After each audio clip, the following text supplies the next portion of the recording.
Periyava Sharanam, Glimpses from Sri Mahaperiyava's Life History, Volume 4, Chapter 11, Continue. Navaratri Puja in Chennai. Every year, the Kamakoti Peetham celebrates the Navaratri, 9 nights puja. Navaratri is a festival that occurs twice in a year. Vasanta Navaratri, observed in spring, March to April, and Sharada Navaratri in autumn, September to November.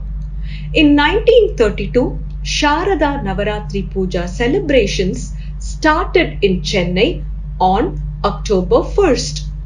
From the very first day of Navaratri, Mahaperiyava used to observe Maunam, silence and fasting during all 9 days of Navaratri. During all 9 days and nights, Mahaperiyava used to perform Devi Puja. In those days, large number of devotees would gather to have darshan of Mahaperiyava and witness the special pujas performed by him. During the days of Navaratri celebrations, women received special privileges. They were considered embodiments of Devi, goddess, and were given many gifts such as new clothes, turmeric, kumkum and flowers. Food was served to women first before others. Every day, Kanya Puja, a form of worship of girl children in the age group of 2 to 10, was done at the Mutt.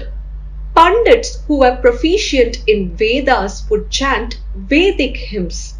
Scholars would chant Devi Bhagavatam, Ramayanam, Gita and Brahma Sutra Bhashyam. As part of the Navaratri rituals, the Mutt performed Shri Vidya Homam and Chandi Homam. Homam, offerings into fire. Never before the citizens of Chennai had seen such great festivity and rejoicing during Navaratri at the Sanskrit College in Mylapore. Mahaperiyava spent about 4 months in Chennai, during which he gave upanyasams, lectures, every evening. None knew the subject of his talk beforehand. After taking seat, he would observe a few minutes of silence and then begin his speech in a casual, conversational manner. The topic would be on some event connected with the day or something that he has observed around him. On some days, he would begin his lecture with the recitation of shlokams, verses from scriptures like Saundarya Lahari, Shivananda Lahari, or hymns composed by the well-known scholar Sri Appaya Dikshidhar. Later, he would explain the meaning of the shlokams in detail. He was superb in holding the attention of the audience through simple explanations spiced with gentle humor. The popular newspapers, The Hindu, an English daily, and Swadeshi Mitran, a Tamil daily, published reports of Mahaperiyava's speeches. An individual by name Sri R. Narayanaswamy Iyer, who was the owner of Mylapore Law Journal Press, undertook the task of compiling and publishing Mahaperiyava's speeches into 2 volumes of low-priced books. The first volume of 610 pages containing 50 speeches was priced at Rs 1 and Annas 8. The second volume, priced at Annas 8, included speeches on Shankara Vijayam, the visit of Shankara. The Mylapore Kamakshi Nilayam published 18 more speeches of Mahaperiyava in a very low-priced book, Anna 6 only, containing 156 pages. As the books were sold out quickly, Mahaperiyava's first 50 speeches were republished later in 5 volumes by the Kamakoti Kosham organization, then located in Francis Joseph Street of Georgetown in Chennai. Counseling in schools. Mahaperiyava visited some of the schools in Chennai.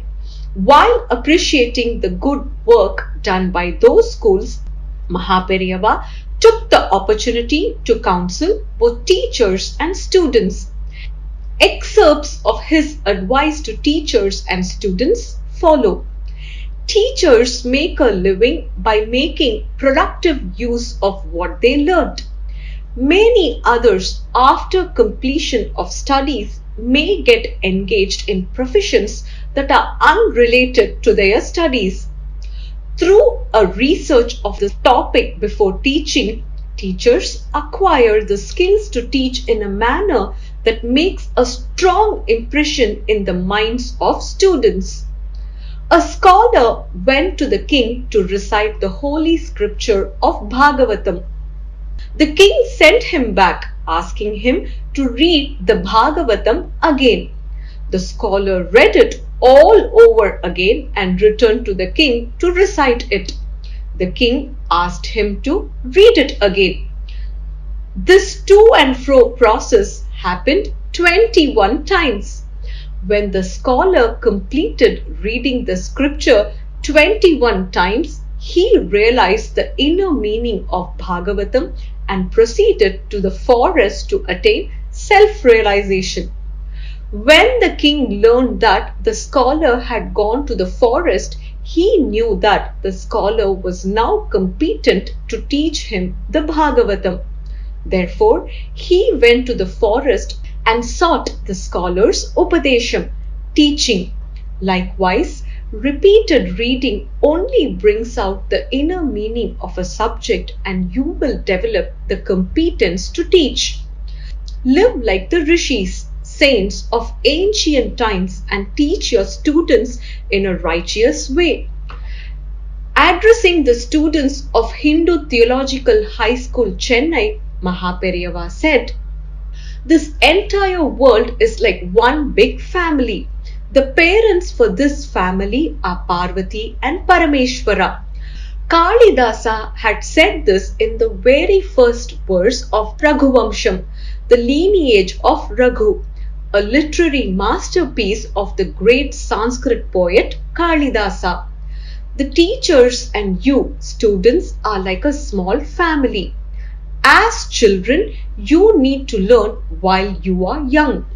In the learning process, there are two components. One is devotion to the guru, teacher, and the other is discipline. Students should avoid anger. Do not condemn anyone. Do you not follow a diet while taking medicines? In the same way, consider your learning days as the period of taking medicines. During this time, do not think about freedom and disobeying elders. Devotion to the teacher and discipline are necessary for students.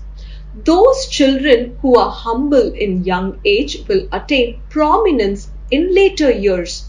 Matru Bhakti, Pitru Bhakti, and Guru Bhakti, devotion to mother, father, and guru, are three things that are essential for you. As a student, do not get involved in worldly activities. You might ask, is it not necessary to perform services for the well-being of the world? Yes, it is definitely necessary to do service, but you must first get all the knowledge needed to provide services. Think of your learning as the preliminary work for services to the world and get involved in study. Mahaperiyava's advice to both teachers and students seems most relevant even today. Trip to Tiruvattriyur.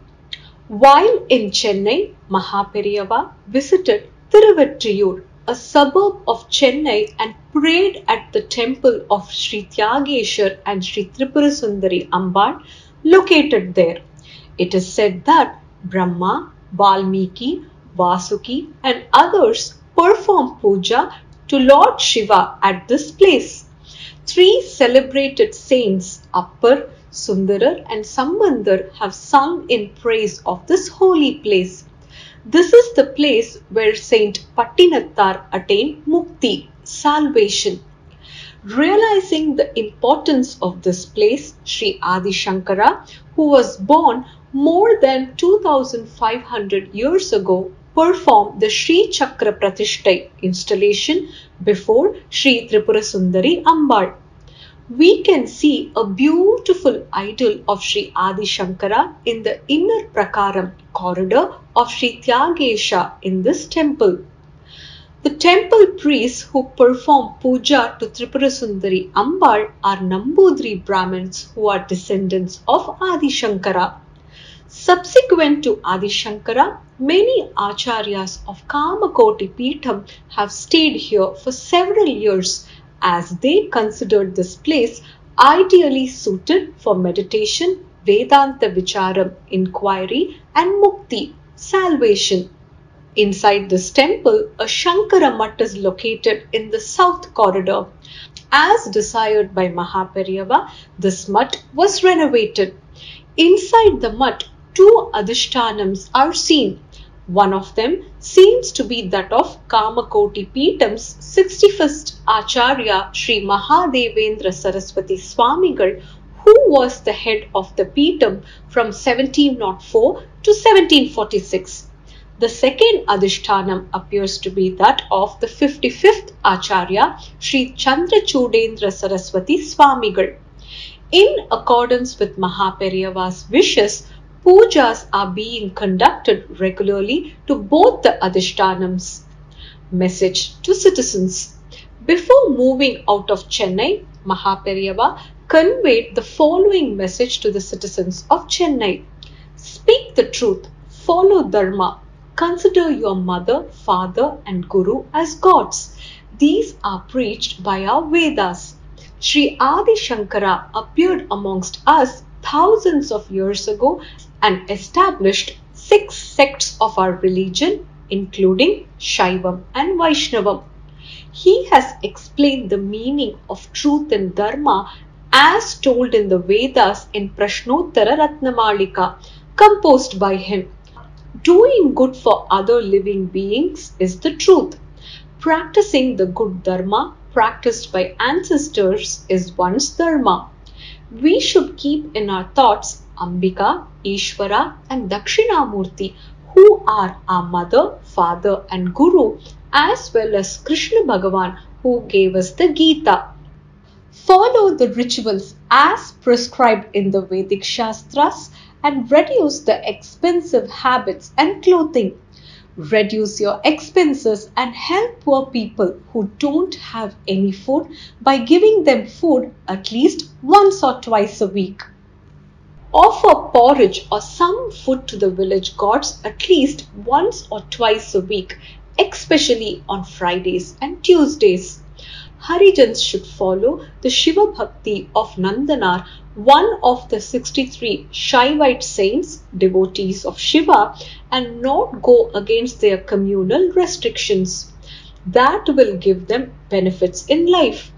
Women of all communities should maintain and practice their faith similar to the ancient Tilakavatiyar and Mangayarkarasi, even if the menfolk wander away from their faith and bring them back into the fold.